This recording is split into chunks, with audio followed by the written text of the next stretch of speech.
आपण पाहत आहात MN न्यूज। आताची बातमी घेऊन येत आहोत सोनपेठ शहरातील श्री सोमेश्वर देवस्थान मंदिर येथून। सोनपेठ शहरातील पुरातन काळातील श्री सोमेश्वर देवस्थान मंदिर दहिकर सोनपेठ आयोजित आज दिनांक 15 फेब्रुवारी रोजी सोमेश्वर मंदिर परिसरातील यात्रा महोत्सव वर्ष चौथे। मंदिराच्या बाहेरील भाविकांची गर्दी पाहायला मिळत आहे।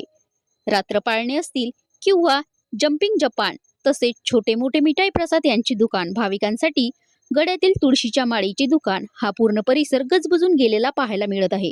सोनपेठ पंचक्रोशीतील भाविक भक्त आनंद घेताना दिसत आहे। या ठिकाणी प्रसादाची सोय व कमिटीच्या मार्फत केली जात आहे।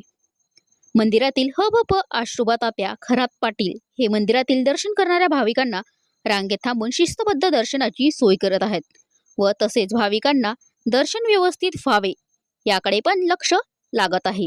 सोनपेठ शहरातील व पंचक्रोशीतील सोमेश्वर मंदिर म्हटलं की भक्तीचं स्थान आणि आनंदामुळे वातावरण पाहायला मिळतं।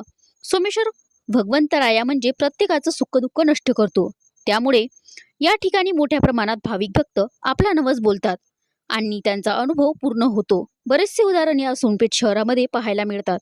हे आपण छोटासा प्रयत्न केला बातमीच्या सहाय्याने दाखवण्याचा। सोनपेठ शहरातील सोमेश्वर देवस्थान मंदिर परिसर MN न्यूज 24 तासासाठी महादेव नरवटे सोनपेठ।